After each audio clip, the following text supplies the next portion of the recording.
Wow, I tell you what, I mean, that was absolutely nothing short of fabulous. That was Morgan Noyes live in session with Further. And Morgan, if you wouldn't mind introducing the band to the listeners, but also just explaining where you found them from, because I was looking through when you all came in, thinking, the toddlers. I mean, everybody's a toddler compared to me, but you're a young band, and you think, yeah, okay, great, I'm looking forward to this.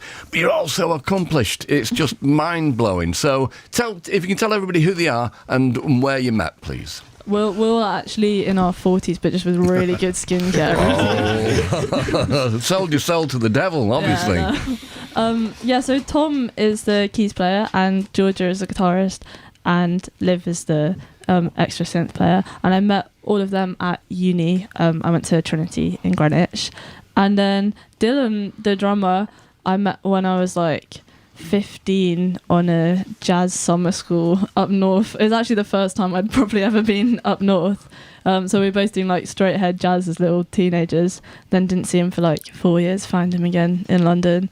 And Cavi I just met in the worlds at like jam sessions and stuff around London. So yeah, a bit of uni and a bit of just like going to gigs all the time and finding the best people that I could find. Well, you have. It's just phenomenal, isn't it, Gid? I mean, just in the room watching it is a real privilege, you know, and I know you've been gigging and you've done some festivals and stuff. But we need to thank Johnny Ray, our mate, okay. And Johnny has been, he's a friend of yours, he's a friend of the programme, has been forever, and tour managed, you know, Jim Jones and Warm Douche and Bug Club, loads of people. But he sent me a couple of your tunes. We'll talk about them in a short while. He was telling me that in the van on the way here. You see, I like people to tell me dark secrets. Oh, no. so I can and you were listening to This Heat.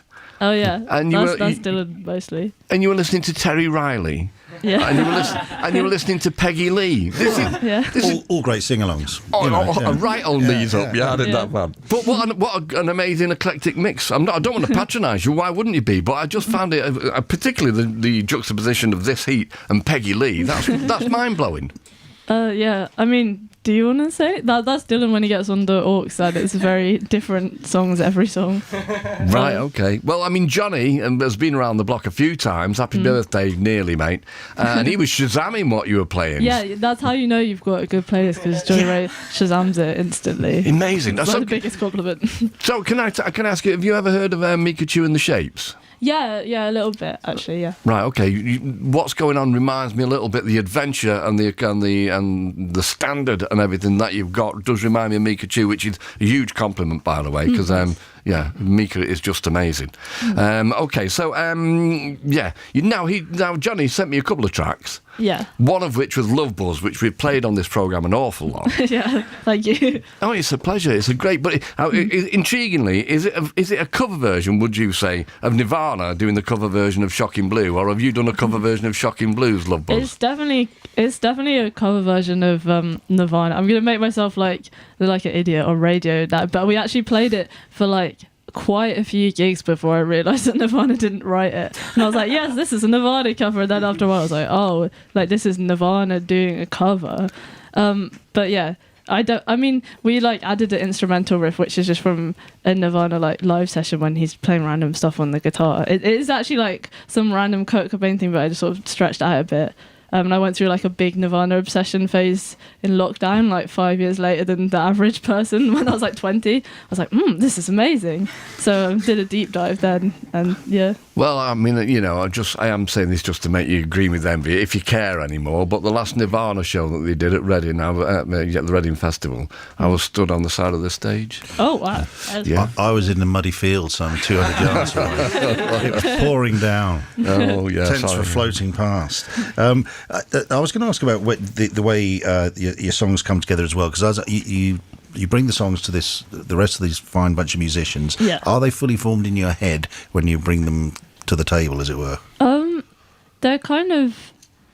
I think I'm trying to get better at having them less fully formed. When we did the first ever gig, we had like 3 rehearsals, and I kind of had everyone's parts like very pre-decided.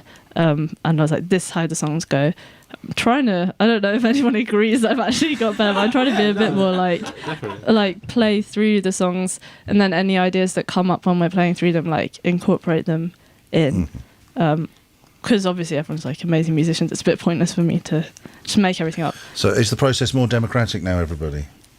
It's like less dictatorship. Morgan, that is not for you to answer. I was going to insult myself. I was going to say it's like gone from being a dictatorship to just being like normal, like far right. We see what we can get away with, and we always know if we get the shake. I tell you when you know you've gone too far, when you go down the kind of Chuck Berry route, or those kind of players, or Van Morrison, I believe, where you fine musicians if they go off piste. So it's like, that was a quid. You owe me at the end of a gig. You owe me £5. You've gone too far if you reach that point. I'm going to embarrass. I'm going to embarrass Morgan here because it's. I like that. She's always like very honest about what she does or doesn't like about what you're doing. That's actually really helpful when you're arranging someone's music. But it's especially funny on gigs. And one time Dylan had like knocked a cymbal. Sorry, Morgan. Dylan had knocked a cymbal off its stand. So had obviously like stopped playing the full kit. So he was like reaching over while trying to play with one hand to grab the cymbal. And all Morgan could hear was that Dylan had stopped playing the part he usually did. And she turned around, just gave him like the dirtiest like head shake, like no. And then immediately looked forward again. And poor Dylan was caught there with like half on his stool, like trying to reach his cymbal. No, but in fairness, I do feel like it's nice to have that fully formed song given to us. Morgan writes great charts for us, and then as we do the songs more, they develop on their own. So I wouldn't say that it's even the older songs. I mean, compared to how they are now, compared to back then, there's a lot of our collective input. I'd say. Yeah, definitely. Well, it works. Whatever you're doing, it works. It's just brilliant. Yeah, and can I just point out that the whole business of not knowing a cover version is a cover version is something we've all done.